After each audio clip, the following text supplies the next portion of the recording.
এক গ্রামে একটি রাখাল ছেলে বাস করত। তার বাবা তাকে ভেড়াদের যত্ন নিতে আদেশ দিয়েছিল।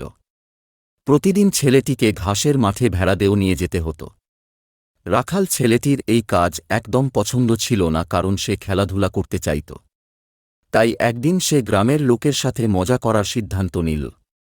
হঠাৎ সে চিৎকার করে বলল, বাঘ আসছে, বাঘ আসছে। রাখাল ছেলেটি চিৎকার শুনে পুরো গ্রামের বাঘ তাড়ানোর জন্য পাথর, শাবল, লাঠি যে যা পারল নিয়ে এল।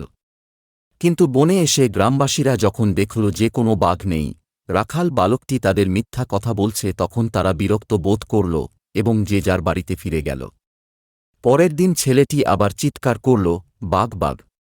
আর গ্রামবাসীরা এবারও বাঘ তাড়াতে দৌড়ে এল। ছেলেটি তাদের ভয় দেখে যখন হেসে উঠল, গ্রামবাসীরা চলে গেল এবং কেউ কেউ খুব রাগান্বিত হল রাখাল ছেলেটির কীর্তিকলাপ দেখে।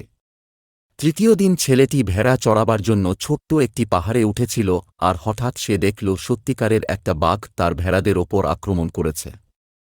সে প্রাণপণ চিৎকার করে বলল, বাঘ বাঘ। কিন্তু গ্রামবাসীরা ভাবল রাখাল ছেলেটি বুঝি তাদের আবার বোকা বানানোর চেষ্টা করছে, তাই এবার কেউ ছেলেটিকে উদ্ধার করতে এল না। মিথ্যে বলার কারণে রাখাল ছেলেটি তার ৩টি ভেড়াকে হারাল। নীতিকথা: মিথ্যে গল্প বানানো কখনো উচিত না, কারণ আসল প্রয়োজনে কেউ সাহায্যের হাত বাড়াবে না।